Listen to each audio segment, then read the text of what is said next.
নমস্কার। কথামৃত ইউটিউব চ্যানেলের পক্ষ থেকে আপনাদের সবাইকে স্বাগত জানাই। আজ একটি গল্প দিয়ে ভিডিও শুরু।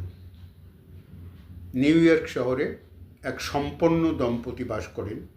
তাদের প্রচুর টাকা পয়সা ধন সম্পত্তি, কিন্তু এই দম্পতির মধ্যে স্বামী স্ত্রীর ভেতর নানান রকম বিষয়ে মনোমালিন্য, বিভিন্ন বিষয়ে বিরোধ এবং নানান রকমভাবে তাদের মধ্যে মনান্তর শুরু হয়েছে।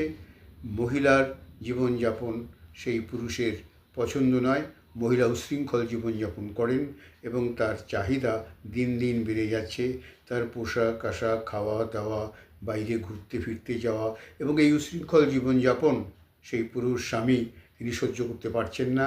তাদের মধ্যে নিত্যদিন কলহ, ঝগড়া, মনোমালিন্য চলছেই এবং এটি এমন পর্যায়ে পৌঁছে গেল যে একসময় তারা বাধ্য হলেন বিবাহ বিচ্ছেদের আবেদন করতে।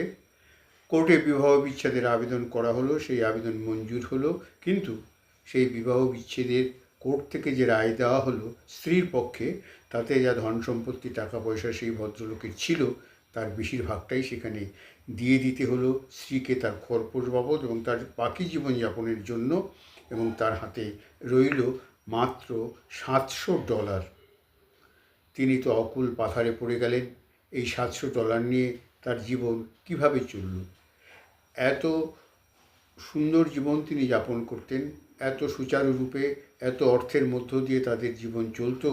এখন তিনি এই অল্প পয়সা দিয়ে তার জীবন কিভাবে নির্বাহ করবেন, তার জীবনযাপনের মান কোথায় নেমে যাবে, এই কথা ভেবে তিনি উদ্বিগ্ন হয়ে থাকলেন এবং তিনি 70 বছরের উপরে পার করে ফেলেছেন। এই সময় নতুন কিছু করে অর্থ উপার্জন করাও তার পক্ষে প্রায় অসম্ভব হয়েছে। সবচাইতে যেটা, তিনি মানসিকভাবে একেবারে বিধ্বস্ত হয়ে গেছেন। তিনি কি করবেন ভেবে পাচ্ছেন না। একদিন তিনি ওই নিউ ইয়র্ক দিয়ে হেঁটে যাচ্ছেন এবং তার মনে হলো যে এখানে যে সমস্ত গ্যামলিং বা এরিনাগুলো আছে সেখানে অনেকে টাকা পয়সা কিছু দিয়ে অনেক বেশি টাকা পয়সা উপার্জন করে ফেলতে পারেন যদি ভাগ্য সহায় থাকে। এই কথা মনে করে তিনি সেই গ্যামলিং বা জুয়ো আসরের দিকে যাবেন ভেবে তিনি হেঁটে চলেছেন সেই সেন্টারের দিকে। রাস্তায় যেতে যেতে তিনি দেখছেন একটা ফাঁকা জায়গায় রাস্তার পাশে অনেক মাটি উঁচু ঢিবি হয়ে আছে, প্রায় পাহাড়ের মতো, এবং চারদিকটা ঘেরা। অনেক লোক সেখানে প্রায় মাটি কাটছে এবং তিনি সেখানে যেতে যেতে কেন এরকম মাটি কেটে উঁচু ঢিবি করা হচ্ছে আশেপাশের লোককে জানতে চাইলে তারা বললেন যে এখানকার যে জমির মালিক তিনি খবর পেয়েছিলেন কোনোভাবে যে এই জমির নিচে